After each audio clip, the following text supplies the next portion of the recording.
স্বাগত চট্টগ্রাম প্রতিদিনে, সঙ্গে আছি শাহরিয়ার অঙ্কুর। ইসরায়েল ইরান যুদ্ধের কারণে মধ্যপ্রাচ্যে দুবাই, আবুধাবি, শারজা ও দোহার এয়ারফিল্ড বন্ধ থাকায় শাহ আমানত আন্তর্জাতিক বিমানবন্দরের আরও 11টি ফ্লাইট বাতিল করা হয়েছে। গত শনিবার থেকে বুধবার পর্যন্ত 46টি ফ্লাইট বাতিল করা হয়েছে বলে জানিয়েছেন চট্টগ্রাম বিমানবন্দরের জনসংযোগ কর্মকর্তা প্রকৌশলী মোহাম্মদ ইব্রাহিম খলিল।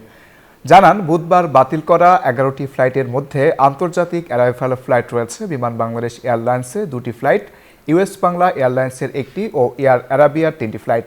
বাতিল হওয়া আন্তর্জাতিক ডিপ্রাচার ফ্লাইট মধ্যে আছে বিমান বাংলাদেশ এয়ারলাইন্সের 1টি, ইউএস বাংলা এয়ারলাইন্সের 1টি ও এয়ার আরাবিয়ার 1টি।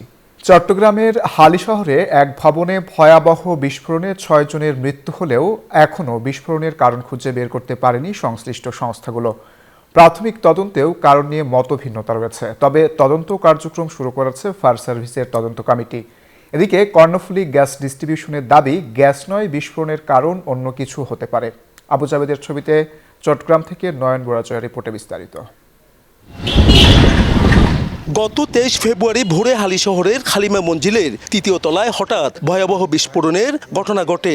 দগ্ধ হয়ে প্রাণ হারান 6 জন, কিন্তু বিস্ফোরণের প্রকৃত কারণ জানা যায়নি এখনো।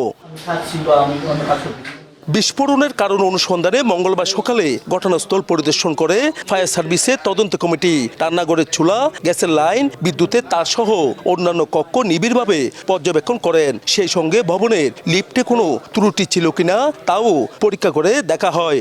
আমরা চাচ্ছি যে কি প্রত্যেকটা জিনিস ত্রুটি বিচ্যুতিভাবে আমরা এই ঘটনাগুলো উদ্ঘাটন করে এটা পরিশেষে আমরা একটা সমাধানে নিয়ে এসে প্রতিবেদনটা দাখিল করি। ডিপ ব্রিফিং মাধ্যমে এগুলো আলোচনা করে এটার একটা রেজাল্ট আসবে ইনশাল্লাহ। গ্যাস লাইন লিকেজ তদন্তে নেমেছে কর্ণফুলী গ্যাস ডিস্ট্রিবিউশনও।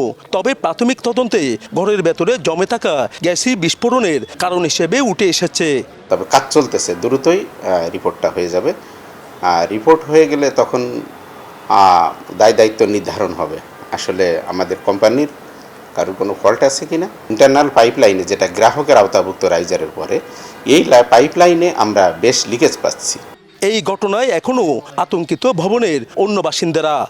যা পড়ার তা সেটা ঘরের মধ্যেই পড়ে যাবে, কিন্তু পুরা বিল্ডিংয়ের ভিতর প্রত্যেকটা ফ্লোরে দরজা এভাবে যে বিকট আওয়াজ হলো, এটা এক ধরনের প্যারালাল বোম্বিংয়ের মতো অবস্থা হয়েছে। সবগুলো দরজা আপনার এই যে টুকরা টুকরো হয়ে গেছে টুকরো হয়ে গেছে কিন্তু আমরা এখনো বর্তমানে আতঙ্ক আছি। এটা সঠিক তদন্ত দরকার আছে, যদি কি কারণে হইতে পারে।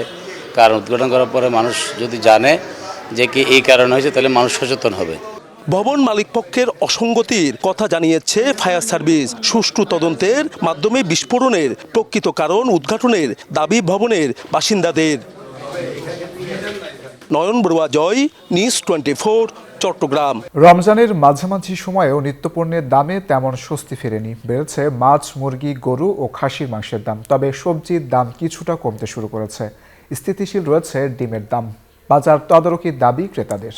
আর এই ছিল চট্টগ্রাম প্রতিদিনে। এতক্ষণ সাথে থাকার জন্য ধন্যবাদ সবাইকে।